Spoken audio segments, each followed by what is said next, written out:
My flight was canceled before I even arrived at the airport. Fan-flipping-tastic. A sudden and unexpected blizzard broke out in paranormal fashion. The snow fell down in clumps. I called my family to inform them of my delay, that I would be stranded in this depressing and dismal German airport. They were understandably worried about me spending the night in an airport where creeps and potential muggers would want to take advantage of a foreign tourist such as myself. I abated their fears by letting them know I would hunker down in some chairs near the information service desk with my trusty pocket knife and pepper spray. It was only then that my father relaxed, slightly, and I was able to dissuade him from making a trip to, quote, save his baby girl. I told him goodbye and played around on my phone for a few hours as the crowd around me began to dwindle as more and more flights were canceled. Pretty soon I found myself alone, except for a few snoring gentlemen who were most likely in the same predicament as myself. After a while, I grew bored with the silent monotony around me in my phone and popped some melatonin pills to help me fall asleep. My flight was rescheduled for 7 in the morning, and frankly, I just wanted the night to pass by me without having to experience it. I made sure to have my pepper spray in my hand, just in case someone decided to get frisky with a lonely maiden such as myself. I then promptly fell asleep as the pills worked their magic and forced me into a pleasant slumber. It was a cheerful and slightly mechanical voice saying hello that tore me away from my dreams. I looked around groggily, trying to ascertain where the greeting had come from when I realized that everyone around me had disappeared, along with their luggage. However, what roused me fully from my tired state was how the world outside was now queer in appearance. All of the snow that had accumulated over the previous day was gone, as though it were never there in the first place. Even the airplanes were gone. Did they leave without me? But a freak melting of snow and missing planes is not what flabbergasted me. The blue sun and pale red-tinted light that emanated from it did. I stood up and approached the colossal windows and placed a hand on the glass, which was absolutely freezing. I pulled my hand away and put it in my pocket to warm up. Amazingly, I was able to look directly at this alien sun without harming my eyes. Numerous blue flares rapidly shot out from it in a random manner. The mechanical voice from before pulled me out of my bewilderment. I turned away from the window and discovered that the service desk was now a fully fledged bar. And standing behind it was an elderly man dressed smartly in a black vest, dress pants, bow tie, and a white long-sleeved undershirt. He stood behind the bar, expertly mixing different colored liquids, calling out to me. I nervously approached him as he finished mixing his drinks and set 3 glasses up in front of him. The left glass had a red liquid, the middle a blue, the right a green. He told me hello and asked me to sit down. I did as instructed and noticed the whites of his eyes were replaced with a web of metal wires and his pupils were a pale blue light. And protruding out of his wrists were 2 thin black metal pipes. I questioned him on what was happening and what exactly he was, as I didn't really have anyone else to ask in regards to getting answers. He zealously explained that he was called the Chooser and congratulated me on being chosen. I tried to question him on the world outside again and about his self-proclaimed profession, but he put up a hand and I felt compelled to shut my mouth. The matter or method as to who he chooses and the environment was unimportant to the situation, apparently. Before I knew it, he was explaining that I had to correctly answer 3 riddles by drinking one of the 3 liquids in front of me. I tried to slow him down so I could get a handle on what was happening, but he only stared at me with a cold smile in those empty eyes. My voice trailed off and he continued with the first question. Everyone fears me. Everyone loves me. I regulate death itself as it operates to my schedule. What am I?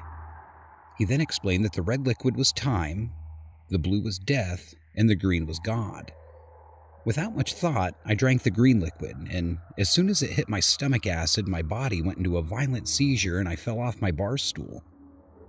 As I lay there writhing on the ground, mouth frothing, he walked around the bar and sighed, disappointed in my answer.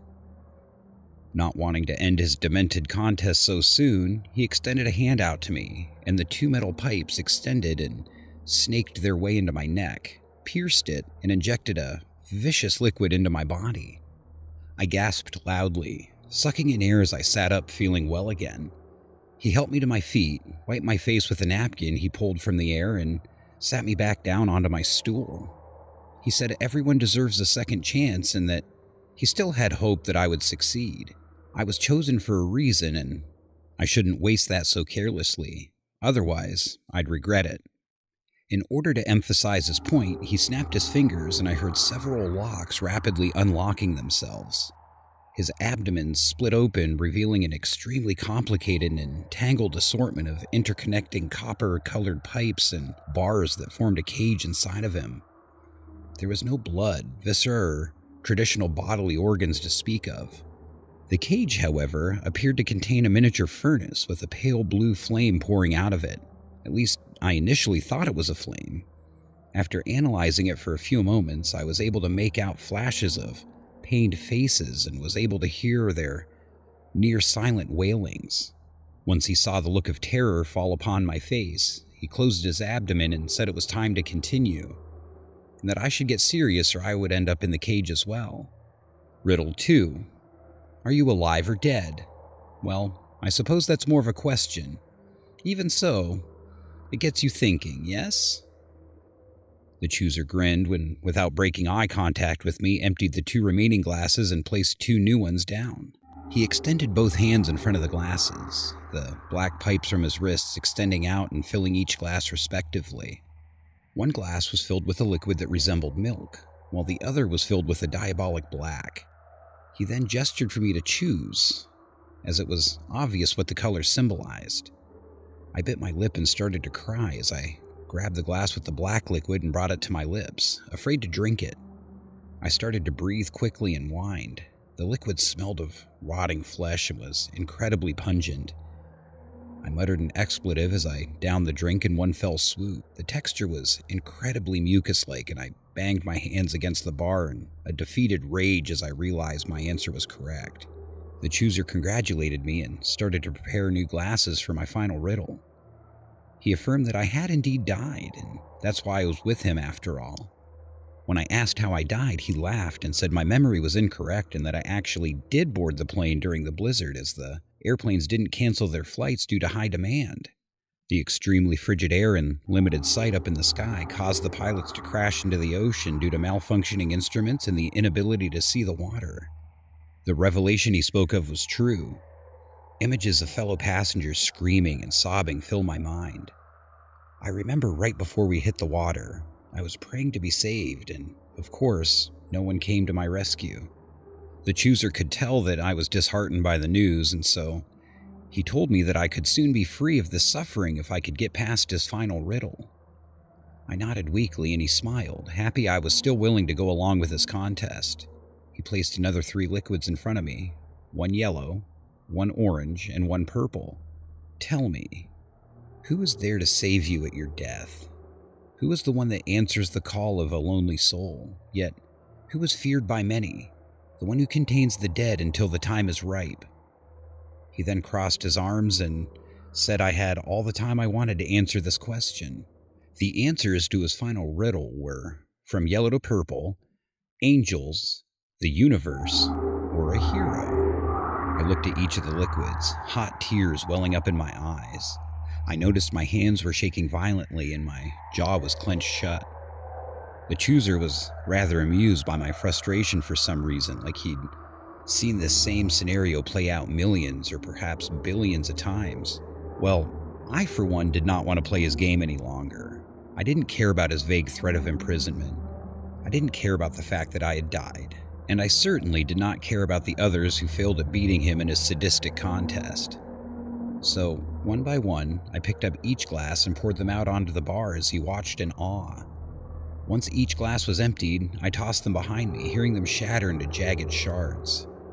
I stood up and told him just to end me already, that he could get what he wanted, but that he would take me on my terms, not his. Instead of having my soul dragged into his body as I suspected would happen, he clapped and clapped. Practically gave me a one-man standing ovation. He yelled out bravo and congratulated me as the answer was was not one of the three he had offered me, and that I was the first one to answer the riddle perfectly by refusing to answer. I then asked what the answer could have been and why he would lie about the possible answers. The chooser apologized for his deceit and deemed it was necessary if he was going to find the perfect successor for his job. Job? I asked him to clarify that for me, and he responded by extending his arm to the side, and a swirl of black mist formed around his hand. The mist formed into an elegantly black scythe with a dazzlingly silver blade. I am the Grim Reaper. Pleasure to meet you, my successor. Completely overwhelmed by this fact, I sank down to the ground and asked what it meant for me now. What would become of me? The Reaper shushed me and knelt down so that his blue eyes met my own. He told me not to worry about a thing, that he had prepared an instruction manual and apparently was going to just transfer his power to me. He explained that he'd been working since the start of humanity and was finally allowed to rest in paradise. He chuckled, saying that it only took a few 100 million times, but he'd finally found me and he could rest easy. Suddenly, all 4 of his metal pipes extended from his wrists and inserted themselves into my abdomen. I gasped and grabbed onto the Reaper as I felt an intense heat poured into my body.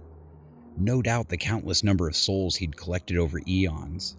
I could feel my body reconstituting itself in order to accommodate the souls, becoming mechanical just like my predecessor. Once he finished transmogrifying my body, he thanked me and wished me luck. He then slowly deteriorated into ash. The ash then shaped itself into the instruction manual that he mentioned earlier. Like it or not, against my will, I had become the Grim Reaper.